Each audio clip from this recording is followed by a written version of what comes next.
Hello, I'm Joe Weaver, and I've lived in Grosse Pointe for over 20 years. Today I'll be showing how Grosse Pointe, only 6 miles from the heart of Detroit, has become one of our nation's most glorious lakeside communities. Its history begins with the settlement of the French around 1750, followed by the British 20 years later. These adventuresome pioneers developed the Lake St. Clair shore into narrow ribbon-like farms. Behind me is the Provençal Weir farmhouse. Built in 1819, it is the oldest building still standing in Grosse Pointe. Owned by the Grosse Pointe Historical Society, it was moved here from the lakeshore in the late 1890s, when Grosse Pointe's transformation from a farming community began. In 1900, small farms shared the shoreline of Lake St. Clair with beautiful Victorian summer cottages built by many of Detroit's wealthiest residents. Modern transportation connected lakeshore residents with the hustle and bustle of Detroit.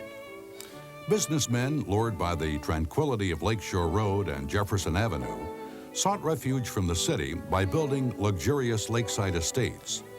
Stove manufacturer John Dwyer and tannery owner Carl Schmidt built immense year-round homes where they could relax and entertain. Lake living was occasionally informal. Mrs. Henry B. Joy, the wife of Packard Motor Car's first president, recalled, "We went into our own house in 1909 when children went to school in the wintertime. Mr. Joy would take them down onto the ice on their sleds and tow them behind the automobile." Architect Albert Kahn designed the Packard factory and the Joys' East Coast-like mansion. He also designed Packard board member John Newberry's Lake Terrace and automotive industry pioneer Horace Dodge's Rose Terrace. Eventually, all of Grosse Pointe's lakeshore cottages and farms would be replaced by grand estates created by prominent architects. Lumber baron Russell A. Alger replaced the Hinchman cottage with the moorings, designed by New York architect Charles Platt. And lawyer Harold Wardwell enlisted Detroit architect William Stratton to remodel the William Buck farmhouse. The mansions reflected their owners' social status and thirst for culture. Like many of his neighbors, D.M. Ferry, owner of the world's largest seed company, filled his English Renaissance home with antiques and rare art. Like other communities, family members often lived near each other. The 4 grandchildren of Wyandotte Chemical founder Captain J.B. Ford lived next door to one another on Lakeshore. One sister, Stella Schlottman, and her husband Joseph lived in this English Renaissance home designed by Pittsburgh's Albert Spar. And her sister Nellie, with husband Dr. Harry Torrey, lived in this Beaux-Arts designed by Detroiter John Scott. Other estate owners' children lived on Berkshire Place, an early subdivision built near the Algers. Mrs. Joy nicknamed the area the Cabbage Patch, after a popular children's book, Mrs. Wiggs and the Cabbage Patch. Joseph Barry, the man who invented varnish, also speculated in real estate.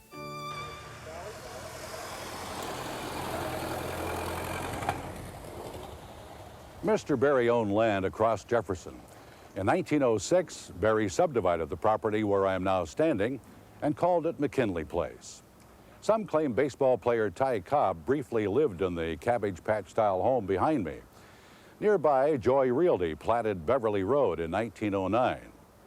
The neighborhood was and continues to be an exclusive place to live. Like other areas in Grosse Pointe, it is eligible for designation as an historic district. Whether competing in sports or attending parties, Grosse Pointe residents loved to socialize. Parties were spectacular. Printed menus and eloquent toasts were the norm.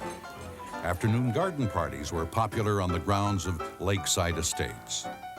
And after 1906, many of these social events were held at the Albert Kahn-designed Country Club of Detroit, near Fisher Road and Lakeshore. Detroit Saturday Night, a weekly newspaper, reported on the festivities. All swagger Detroit was there. The busy motors and dainty electrics wheeled up the spacious lawns and deposited load after load of radiant women and men. Eventually, the sprawling estates replaced all of the tidy ribbon farms. This transformation forced the farmers to seek alternative employment. Resourceful and willing to serve, some villagers became wholesale florists, like Theodore Damerow, or grocers like Albert Parent.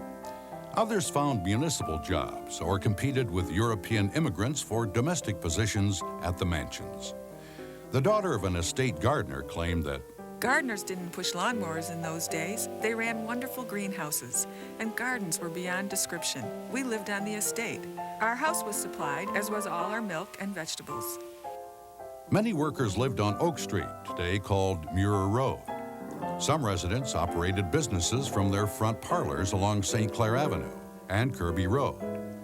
And the local delivery man was not only welcomed for his goods, but his gossip too. Along the lake in Grosse Pointe Township, laws were made by the villages of Grosse Pointe and Grosse Pointe Farms. Besides speed limits, they attempted to settle ongoing jurisdictional disputes over the mosquito-infested Black Marsh Ditch located inland near Mack Avenue. In 1907, after Detroit extended its boundaries to just beyond Alter Road, residents from Alter to Cadue Road created a third village, Grosse Pointe Park. In 1911, estate owners east of Provençal Road founded the village of Grosse Pointe Shores. Albert Kahn designed their municipal building. After 1905, running water and electricity were provided to residents by the Peninsular Electric Light Company. And in 1914, when Grosse Pointe and Highland Park bickered over water rights, the company solved the problem by providing water to both. Between 1890 and 1910, the number of Grosse Pointe residents grew from about 700 to nearly 2,000. This population surge forced the fractional school districts to build larger schools, like Kirby Elementary School. Catholic girls from wealthy Michigan families boarded at the venerable Academy of the Sacred Heart, nicknamed the Convent, which had been built in 1885 on Lakeshore Road. And in 1915, a group of residents led by Frederick Alger founded the private coeducational Grosse Pointe School. Most residents regularly attended church at St. Paul Catholic Church or the Little Ivy-Covered Protestant Church. These religious institutions also arranged outings to Detroit's Belle Isle and created the region's first library. The wealthy women of Grosse Pointe supported many civic projects. In 1911, they established the Neighborhood Club for Villagers. A former board member remembers. Many years ago, a group of young women developed from a sewing circle to an organization which included a club room for young people and a basketball team for boys. Gardens were planned and ably run by a professional gardener from Michigan State College. These neighborhood club women sent the soldiers off in style to World War I from their Oak Street clubhouse. And after caring for 600 people during the 1918 influenza epidemic, the members voted to convert a nearby house into Cottage Hospital. After World War I ended, returning soldiers joined in the frivolities of the Roaring Twenties. They idolized celebrities like transatlantic solo flyer Charles Lindbergh, whose mother lived in Grosse Pointe Park. Prohibition didn't dampen the Grosse Pointe social scene. Soldiers and residents alike could get illegal liquor from Canada or at houses like this in the neighborhood. Remember Mrs. Joy, the lady on ice skates? One of her neighbors used to see rum runners docking at her boathouse. That boathouse, I used to watch it, and I could see the light signals, and I could see the boats coming in, and then the cars would go down. That was a great spot for bringing in liquor. During the 1920s, as Detroit's industries prospered, Grosse Pointe's estates grew more lavish. Auto executive Roy Chapin christened his lakeshore Georgian mansion by having a dinner party for the Infante of Spain. A Detroit Historical Society founder, J. Bell Moran, built a rambling Tudor mansion on Windmill Point for his family. Inland behind these estates were exclusive subdivisions where men like newspaper owner Ralph Booth created personal sanctuaries for artwork collected on frequent trips abroad. In 1928, Albert Kahn designed this home for music publisher Jerome Remick. Concurrently, Albert Kahn designed 2 grand Cotswold cottages on Lakeshore, one for Henry Ford's son Edsel, and one for the president of Packard Motor Car Company, Alvin McCauley. Elaborate gardens like this, designed by landscape architect Jens Jensen, were part of every estate. Private clubs in Grosse Pointe flourished. In 1923, the Country Club of Detroit expanded and moved inland to a clubhouse designed by Albert Kahn. The building went up in flames in 1925, but was immediately rebuilt by architects Smith, Hinchman, and Grills. Boaters formed the Grosse Pointe Club known as the Little Club, and local equestrians competed at the Grosse Pointe Hunt Club, while golfers played at the Lockmore Golf Club.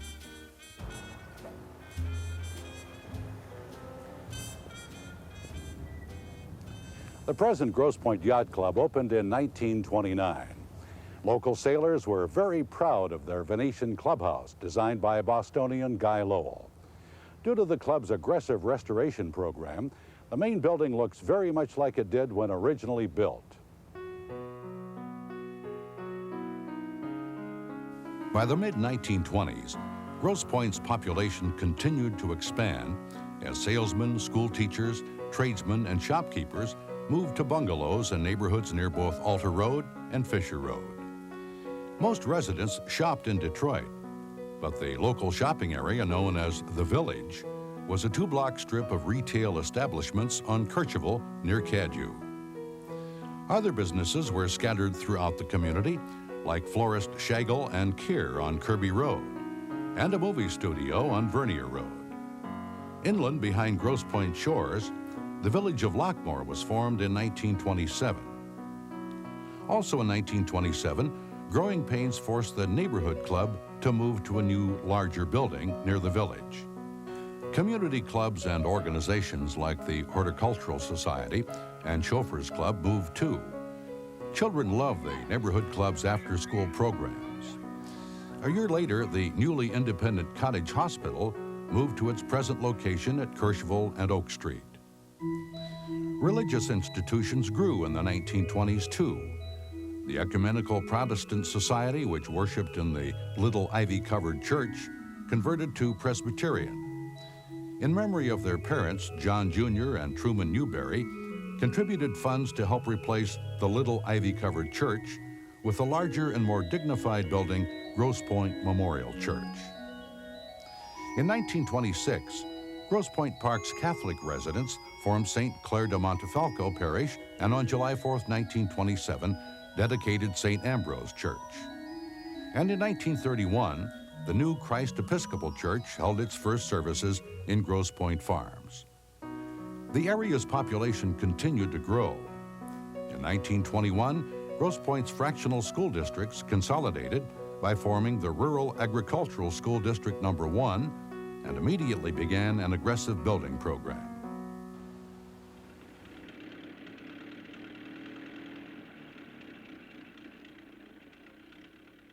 This is Grosse Pointe's first high school. Its doors opened in February 1928.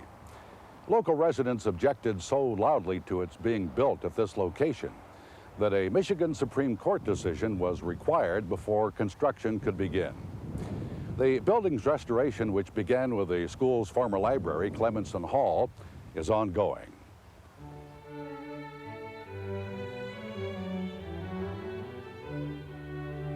During the late 1920s, the need for more private and parochial schools increased. The Grosse Pointe School, eventually called Grosse Pointe Country Day, prepared many local students for East Coast boarding schools. With support from Edsel Ford, the Detroit University School for Boys relocated to Grosse Pointe. The school's building on Cook Road was designed by Robert O. Derrick. And in 1927, St. Paul Parochial School moved from the convent to a building next door, designed by Smith, Henchman, and Grills. The Academy of the Sacred Heart also expanded. The sisters sold part of their beloved Nuns Walk to pay for the addition. The Great Depression affected residents of Grosse Pointe in many ways. Local financiers were embroiled in the 1933 bank holiday and the reorganization that followed. In 1936, Mrs. Russell Alger Jr. donated the moorings to the Detroit Institute of Arts. The Institute used the mansion as a branch museum. Unaffected by the Depression, Standish Backus, president of Burroughs Adding Machine, had Robert O. Derrick build this baronial mansion in 1934. In the same year, Horace Dodge's widow and her new husband, Hugh Dillman, had architect Horace Trumbauer replace the original Rose Terrace with this Louis XV chateau. London art dealer Sir Joseph Duveen helped Mrs. Dillman fill her new home with priceless 18th century antiques. These mansions contrasted dramatically with the Art Deco-style homes also being built during the 1930s. Though a few families prospered during this time, many others struggled. Local jeweler Edward Pongrace reflects on the times. My father, who had a store at 16914 Kirchville Avenue, he said, "Put a workbench in the window, Ed." I began what I called my clock route, mainly on the lake shore, winding clocks, silver repairs. Despite the weak economy, the village shopping district on Kirchville near Cadue grew. The new Upper Village on Kirchville near Fisher had the area's first movie theater, the Punch and Judy. The presence of socialites like the Fords and Newberrys assured live New York radio coverage of the theater's grand opening in 1930. Keeping pace with the population growth, community and government services expanded. By 1932, Grosse Pointe Farms had a new filtration plant designed by Robert O. Derrick. The troublesome Black Marsh ditch was finally replaced by federally funded pumping stations and underground pipes. In 1934, the village of Grosse Pointe became the region's first city. And in 1939, at the suggestion of the village president's wife, Mrs. DePorres, residents of Lockmore changed its name to Grosse Pointe Woods. More than 3,500 men and women served in the military during World War II. The local American Women's Volunteer Service helped by coordinating surplus paper drives and planting victory gardens. The Honor Roll Association erected this kiosk at the high school to honor local veterans. By 1950, all of the township villages except Grosse Pointe Shores had become cities. The population underwent another growth spurt, creating a new demand for more affordable housing. Even the Korean War couldn't stop this building boom, as subdivisions replaced open fields with single-story ranch and Georgian colonial homes. Lacking proper sewers and drains in Grosse Pointe Woods, new home building was temporarily stopped until the Grosse Gratiot Drain was completed in 1959. Some residents demolished their old mansions when they became too expensive to maintain. Sometimes the owners built new mansions, but usually the grand estates were sold and subdivided. One estate, the former site of the unfinished John Dodge Mansion, is now the Harbor Hill subdivision, made famous in 1970 by an accidental gas explosion that occurred in an abandoned Dodge tunnel. In 1950, despite community opposition to the modern style, lawyer Daniel Goodnow had Minoru Yamasaki design this home. Even in the 1970s, residents vocalized opposition to the non-traditional styles designed by architects Meath Kessler for philanthropist W. Hawkins Ferry and Paul Rudolph for Dr. Frank Parcells. Grosse Pointe's growing population needed additional places to worship. By the mid-1960s, there were 21 churches, including many new denominations. This church, St. Paul Evangelical Lutheran, followed its congregation from Detroit to Grosse Pointe.